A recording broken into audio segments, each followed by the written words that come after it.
The mass of the spaceship is 1000 kg।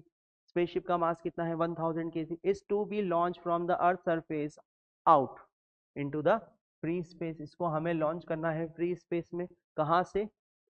अर्थ की surface से। अर्थ की सरफेस से लॉन्च करना है।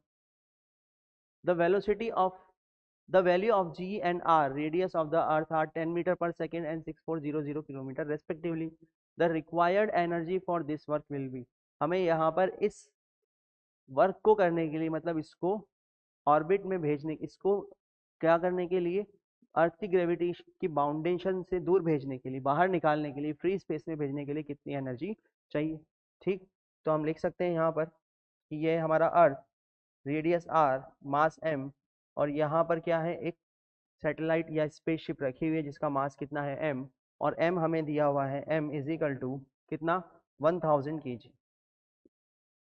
सरफेस पर g की वैल्यू हमें दी गई है 10 मीटर पर सेकेंड स्क्वायर, और रेडियस ऑफ अर्थ हमें दिया हुआ है।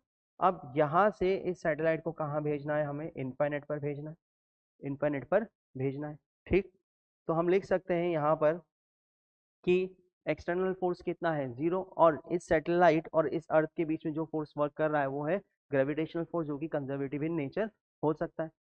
ठीक, तो हम लिख सकते हैं यहाँ पर कि सरफेस से लेकर के और इन्फिनिट तक हम मैकेनिकल एनर्जी कंजर्व कर सकते हैं। तो मैकेनिकल एनर्जी कंजर्व करेंगे तो मैकेनिकल एनर्जी एट सरफेस बराबर हो जाएगी मैकेनिकल एनर्जी एट इन्फिनिट। ठीक, तो मैकेनिकल एनर्जी एट सरफेस क्या है, potential energy at surface plus kinetic energy at surface बराबर potential energy at infinite plus kinetic energy at infinite. Clear? हम मान रहे हैं कि इन्फिनिट पर पोटेंशियल एनर्जी कितनी है 0, और ये सैटेलाइट में क्या हो जाएगा, मानते हैं कि रुक जाएगा, बहुत दूर चला जाएगा, इन्फिनिट पर चला जाएगा। तो पोटेंशियल एनर्जी एट सरफेस कितनी होगी इस सैटेलाइट की या इस स्पेसशिप की, G capital M small m divided by R, negative में, आर क्या है, रेडियस ऑफ अर्थ, प्लस कितनी काइनेटिक एनर्जी दें उसको कि ये बाहर निकल जाए, वो यही है। ठीक, इतनी एनर्जी हमें देनी है काइनेटिक एनर्जी की फॉर्म में, ये हो जाएगा 0। तो हम लिख सकते हैं kinetic energy at surface of the अर्थ, जो एनर्जी हम उसको देने वाले हैं स्पेस में भेजने के लिए, वो कितनी हो जाएगी, G capital M small m divided by R. Again हम जो यहाँ पर रिजल्ट लेकर के आए हैं पहले वाले क्वेश्चन की तरह, वो बिल्कुल बेसिक से लेकर के आए।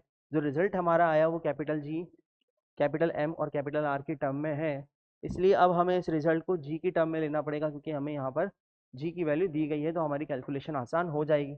तो हम क्या करें, इस इक्वेशन को मल्टीप्लाई और डिवाइड कर देते हैं आर से, आर डिवाइडेड बाई आर। तो ये क्या बन जाएगा, G M M divided by R square, यानी कि जी एम आर, ये हो जाएगी काइनेटिक एनर्जी स्पेस। तो रेस्पेक्टिव वैल्यूज जब हम यहाँ पर रखेंगे तो जी की वैल्यू कितनी है 10, या यहाँ पर आप वैल्यू रख के देख लीजिएगा, जी की वैल्यू कितनी है 10 इंटू मास की वैल्यू 10⁻³ kg, 1000 kg का है। ठीक, और आर की वैल्यू है radius of the earth means 6400 into 10⁻³ metre. ठीक, तो रिजल्ट कितना आ जाएगा, रिजल्ट आ जाएगा 6.4 इंटू 10⁻10 जूल। इतनी एनर्जी हमें इसको देनी पड़ेगी। तो हमने मैकेनिकल एनर्जी कंजर्वेशन का यहाँ पर यूज़ किया है, और आंसर हमारा निकला है बिल्कुल जनरल टर्म में, और हमने उसको जी में कन्वर्ट फाइनली कर लिया। ठीक, चलिए, तो ये है ऑप्शन डी हमारा करेक्ट आंसर।